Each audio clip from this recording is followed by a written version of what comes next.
life, so we had a good discussion. Look, I want to talk about why you're here today. I mean, it is not lost on us how divided we are as a country. And as you were coming today, we really got to see that we were divided along the lines of race, along the lines of gender. And there is this question of, in this moment where we are, why come here? What is your message today? My message is to stop people from invading our country that are taking, frankly, a lot of problems with it. But one of the big problems, and a lot of the journalists in this room I know and I have great respect for, a lot of the journalists in this room are black. I will tell you that coming from the border are millions and millions of people that happen to be taking black jobs. You had the best. What exactly is a black job, sir? A black job is anybody that has a job. That's what it is. Anybody that has a job. All right. And Mr. President, they're taking the employment away from black people. They're coming in, they're invading. It's an invasion of millions of people, probably 15, 16, 17 million people. I have a feeling it's much more than that. And everybody's been seeing what's happened. The first group of people, the black population, is affected most by that. And Kamala is allowing it to happen. She's the border czar. She's the worst border czar in the history of the world. There's never been a border czar like this. She's never even essentially been. She said she was there once, but not the right part of the border. So she was a border czar. She's done a horrible job. These people are coming into our country, and they're taking black jobs and Hispanic jobs, and frankly, they're taking union jobs. Unions are being very badly affected by all of the millions of people that are pouring into our country. And one thing, as we discussed, many of these people are coming in from mental institutions, from prisons, from jails. They're gang members in other countries. Other countries are setting loose their prisoners. They're opening up their prisons and their mental institutions, and they're taking their bad people, drug dealers, gang members, and they're bringing them into the United States. And by the way, their crime rate is going down, and our crime rate is going to be a disaster. Mr. President, I want to get into how you address some of the issues with black communities. And I say that plural because we live in communities of color that are different. We're not all the same. We don't vote the same. We don't think the same. True. It's not monolithic. So as you come here today, I want to talk about something that bursts. And this is the weight of the inflation on this country right now. The nonprofit Money Management International recently released data from its mid-year analysis that we have found a 52% rise in people who are seeking counseling for being in credit debt. They're paying for food that is sky high on their credit cards, and now they can't pay that off. The credit counseling nonprofit MMI, as I said, is saying now that they've seen surges that they haven't seen since we were in a pandemic of people in financial trouble. Much of that falls on the shoulders of single moms, single black moms, when you look statistically. Yeah. How do you turn it around? What's your plan for the black community when it comes to money? So, first of all, it's very hard to hear you for whatever reason because of the fact that they have bad equipment, because I guess, this woman was unable to get the right equipment. But it's very hard for me to hear you, but I can hear every other word. It's very difficult, actually. But so I don't know if they can fix it or do something with it, but I'll do the best I can with it. The inflation is absolutely destroying our middle class, our working class, virtually every class. Inflation is a disaster in our country. Inflation is a country buster. It breaks every country. And we had, in my opinion, the worst inflation we've had. They say it's 58 years, but I think it's much more than that. It's been devastating. And if you just take a look at a lot of things they don't include, like interest rates. Interest rates went from 2.4% to 10%, and you can't get the money. People can't buy houses. They no longer have the American dream. Young people, young black people, they don't have the American dream anymore. They can't buy a house. They can't borrow the money because of the cost of the money. They can't buy it because of the cost of housing, because of the cost to build it, because of inflation.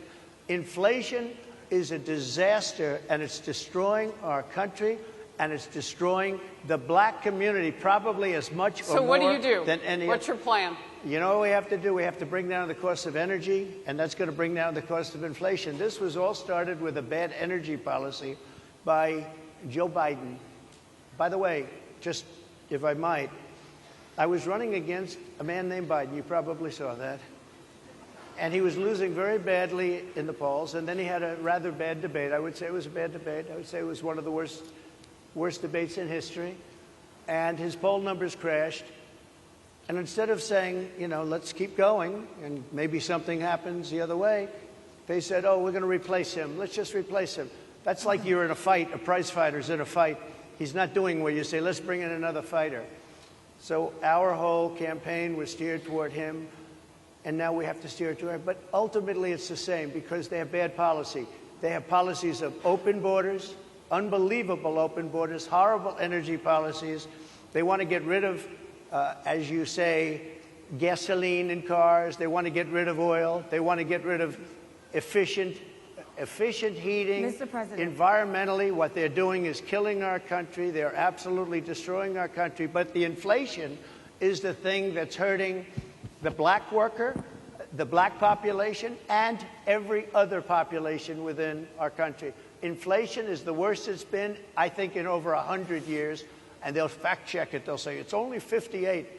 Whatever it may be, they don't add all the numbers. They don't add the really bad numbers, and you can check that too.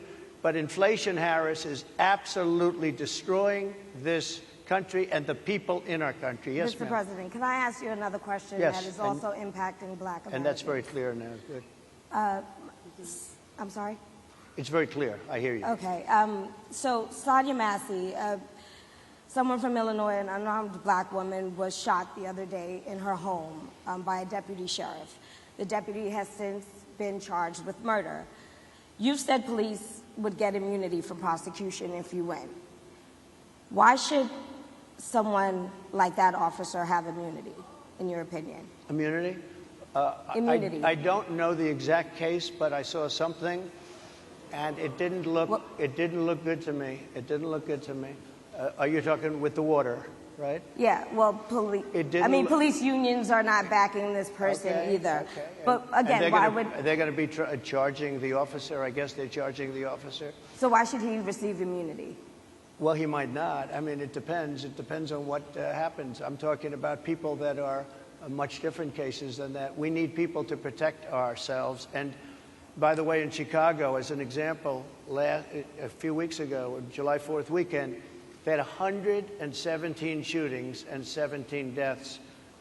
Nobody wants that. Nobody wants that. We need to have our police officers have the respect and dignity back. In this particular case, I saw something that didn't look good to me. I didn't like it. I didn't like it at all. So can you get a little more specific back to the immunity question? Who would make those Well, right now, for the most part, people are protected by their unions, by their police unions, or by their police departments. But I'm saying if I felt, or if a group of people would feel that somebody was being unfairly prosecuted because the person did a good job maybe with crime, or made a mistake, an innocent mistake. There's a big difference between being a bad person and making an innocent mistake. But if somebody made an innocent mistake, I would want to help that person. What would those exceptions be? What would determine an innocent mistake? You go after mistake? somebody, and it's a very close call, and it's very dangerous. And, you know, they have the policeman's life and woman is a very difficult thing because sometimes you have less than a second to make a life and death decision, and sometimes very bad decisions are made. They're not made from an evil standpoint, but they're made from the standpoint of they made a mistake. So I want to follow up really quickly. I find it interesting because you do talk about reining in prosecutors, especially when it comes to prosecutors that are prosecuting you. Why doesn't that skepticism apply to law enforcement? Well, I've been prosecuted because I'm a political opponent of two people that have weaponized our justice system. I've been prosecuted. I just won the big case in Florida. Everyone said that was the biggest case. That was the most difficult case. And I just won it. Now, Biden has a similar case, except much worse. I was protected under the Presidential Records Act. Biden wasn't, because he wasn't president at the time. And he had 50 years' worth of documents. And they ruled that he was incompetent, and therefore he shouldn't stand trial. And I said, isn't that something? He's incompetent, and he can't stand trial, and yet he can be president. Isn't that nice? Mr. President, but they released him on the basis that he was incompetent. They said he had no memory, and he was a nice old guy, but he had no memory, and therefore we're not going to prosecute him.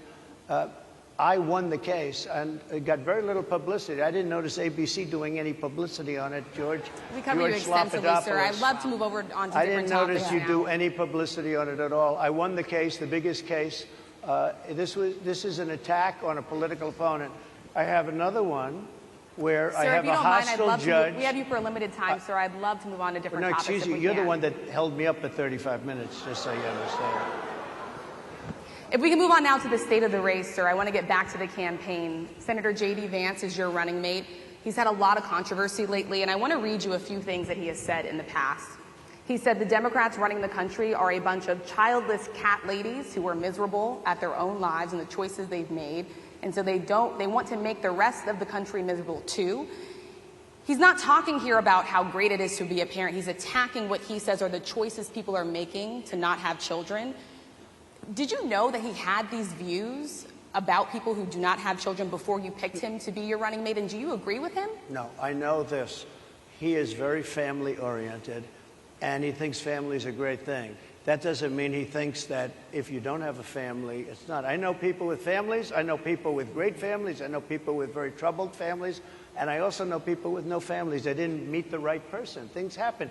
You go through life, you don't meet the right person. But he's not just talking about families here. He also says that people that don't have children should get less votes than those that do. I'm just speaking for myself. Is that your campaign I think position? I'm speaking for him, too. He strongly believes in family, but I know people with great families. I know people with not great families that don't have a family, and the people without the family are far better. They're superior in many cases, okay? He's not saying they're not. What he's saying is that he thinks the family experience is a very important thing. It's a very good thing. But that doesn't mean that if you grow up and you grow older and you don't meet somebody that would be wonderful to meet and would have been good, that that's a bad thing. He's not saying that. My interpretation, you'll have to ask him, actually, but my interpretation is he's strongly family-oriented, but that doesn't mean if you don't have a family, there's something wrong with it. Just one last point, and then we'll move on. Just one of the bedrock principles of American life is one person, one vote. Senator J.D. Vance has suggested that someone who has children should have more votes than a person who does not have children. I just want to be clear here. Is that the position of your campaign? Well, no, but it's not something I have ever heard before. I can tell you this. Right now you have illegal aliens coming into our country, many from prisons and many from mental institutions, and they want to give them votes. I don't think they should have votes. They came into our country illegally, and they're taking the vote away from all of the people in this room that have been here a long time, that have worked hard, that in many cases, and you'll see this happening, if I'm not elected, you're going to see it happening. If I am, you're not going to have any problem. But you're going to see it happening a long time. You're going to see the people in this room and people outside of this room are going to be losing their jobs to people that have come into this country illegally. Mr. President, can we stay with just kind of the state of the race right now? Because I felt like that vice president question, candidate question was right in there with that. So let's talk about J.D. Vance for a little bit. He's had some stumbles out of the gate. I don't know if you're hearing what we hear as reporters, but it's been a tough couple of weeks for him. Why did you choose J.D. Vance? Why did you choose him? And I'm having a hard time hearing, too. I chose know him everybody because, out there can, but it's hard I'll tell to you hear. why. I chose him because he's a very strong believer in work and the working man and woman, and especially the working man and woman who have been treated very unfairly, because you have many of them in this room. But you have many of those people, they were treated very unfairly. They worked very hard and they were treated unfairly. He wrote the book that became a bestseller. The movie became a smash hit. He's a very smart guy without the benefit of having a family that has contacts, like a father that was well-connected. He got into Yale Law School. He graduated in 2 years from Ohio State, summa cum laude. I mean, you take a look at, his career has been an amazing career. He started off at a level with a difficult family situation, very difficult, with the mother and the father and everything else. He ends up going to Yale Law School and was one of the top students, became the head of the law journal. I mean, that's an amazing thing. He's a 4-year, he was in the military with great distinction for 4 years. got out, went into business, became successful in business, very successful in business, actually. Did public offerings and other things. And I have to believe in that. I mean, he's somebody that was born in a rough situation. Most of the people know that situation because it was very well documented in his book. And I have a lot of respect for somebody that can get into Yale and become one of the best students in Yale, that meets a young woman at Yale who was also outstanding, and they get married, they have a beautiful family. But he had he's made himself an amazing life. He then goes to Ohio, lives in Ohio, and he had my endorsement. That helped. But he wins the Senate. He becomes a United States Senator. So he's a United States Senator. And so, Harris, like I respect you for your success, I respect people for their success. The reason I asked the question is because the last time you and I sat and talked was the day that you were shot. We'd been together for much of that day. You left to go to Butler, Pennsylvania, and we didn't know what was next. Yeah. And 2 days after that... I cannot understand. Your microphone I know, is so it is really hard for me to understand you too. I can understand you perfectly. Because she's closer. I can understand you. Happy to hear that, sir. But I can't really understand, Harris. I have a few more questions. Because of the distance, and the mics are really in lousy shape, but I cannot understand Are you asking a question? what you're saying. So what I wanted to say was the last time we spoke, you said some words that were prophetic because I asked you who you wanted to choose for vice president. Yeah. And you said normally it really wouldn't matter what they would bring. You choose somebody that you think has a future, that sort of thing. But you said these words 3.5 hours before an attempted assassination on your life. You told me that bad things happen, Harris. And that's why this decision is important this time. Bad things happen. You said it twice. When you look at J.D. Vance, is he ready on day one? Does he what? Ready on day one, if he has to be. I've always had great respect for him, and for the other candidates too. But I will say this, and I think this is well documented.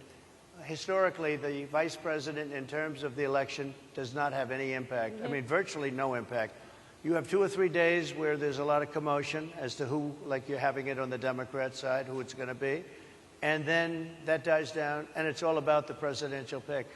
Virtually never has it mattered. Maybe Lyndon Johnson mattered for different reasons of what we're talking about, not for vote reasons, but for political reasons, other political reasons. But historically, the choice of a vice president makes no difference. You're voting for the president, and you can have a vice president who's outstanding in every way, and I think J.D. is. I think that all of them would have been. But you're not voting that way. You're voting for the president. You're voting for me. If you like me, I'm going to win. If you don't like me, I'm not going to win. I'm going to get my J.D. Vance question in. J.D. Vance? I'm going to get my J.D. Vance question in. To your point and to Rachel's point, he, has a lot of opinions about childless women like myself or divorced people like yourself. Do you think, my point is here. But at least it was said in a friendly manner. My point is, do you think the Republican Party is getting a little bit too judgy about people's lives when you think about abortion or when you think about what J.D. Vance is saying? I don't think, look, I think that the Democrat Party is really the one that has the problem. I think they're radical on abortion because they're allowing abortion in the 9th month. They're allowing the death of a baby after the baby is born, based on the governor of Virginia. Based on the governor of Virginia, they're allowing the death of the baby after it's born. They're allowing abortions in the 8th and 9th month. Well, Democrats have denied. I think they're right. And I think the Republican Party is actually much less. I think I've made them much less radical, perhaps, but the Republican Party, what we're doing is bringing it back to the states where everybody wanted it. Democrats, Republicans, liberals, conservatives, everybody wanted abortion brought back. They didn't want Roe v. Wade in the federal government. They wanted it, everybody But the wanted majority it of back. Americans oppose Roe v. Wade being overturned. They don't know about this. Right now, they're voting. It brought it back to the states. Now, I happen to believe in the 3 exceptions. Ronald Reagan believed with rape, incest, life of the mother. I do. I think most people do. I think most Republicans do also. But if you take a look, right now they're doing, it's an amazing thing. out of the federal government. It's in states, and people are voting. And I will say, Ohio is, let's call it a more liberal version, has been approved. Kansas, the same thing, a little bit surprising to a lot of people. But the people are now voting, and it's taking this issue that's been going on for 52 years and has torn our country apart, and it's giving it to the people to vote on. And they're voting. And many states have already voted. Others are in the process of voting. And it's bringing it back to the people and a vote of the people. And it's not at all radical. And again, you have to follow your heart. I happen to believe in the 3 exceptions. Most people believe in the 3 exceptions. Most Republicans believe in the exceptions. But they don't want to see an abortion in the 9th month or the 8th month. Almost everybody agrees to that.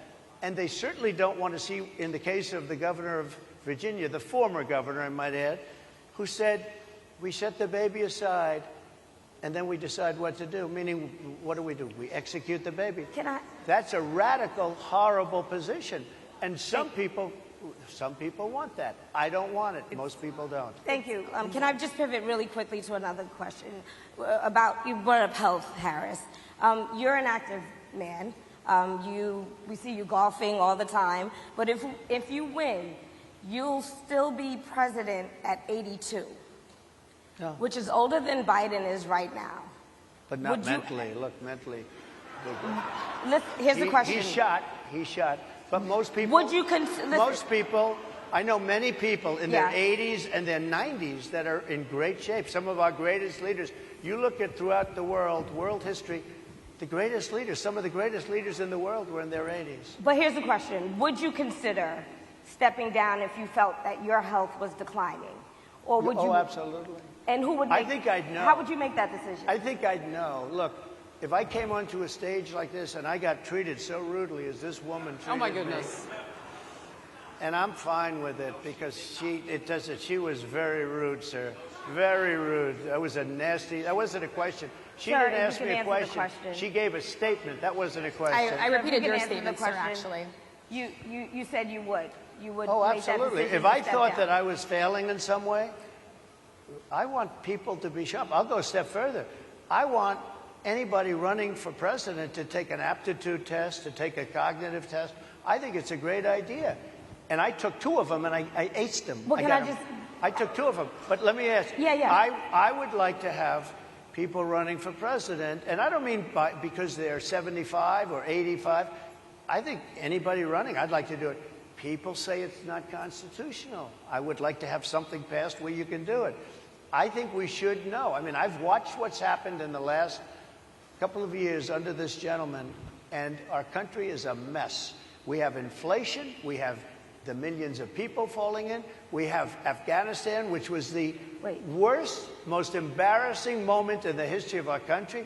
What he has done to our country, and her too, what they've done to our country, she has been a horrible vice president. She's considered the worst vice president in the history of our country. Mr. Don't mean to interrupt you, but would you consider taking the cognitive test? Mr. President. I would love to and do make it public. Well, I've already taken 2 of them, but I'll do it again. Mr. President, how do you intend to... I suggested, Harris, that let's take one.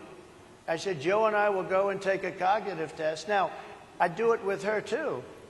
I would do it with her also. You know what? She failed her law exam. She didn't pass her law exam, so maybe she wouldn't pass the cognitive test. Mr. President, are you saying she wouldn't pass? Just to be clear, I'm just giving you the facts. To be clear, you don't think Harris? How do you intend? She didn't pass her bar exam, and she didn't think she would pass it, and she didn't think she was going to ever pass it.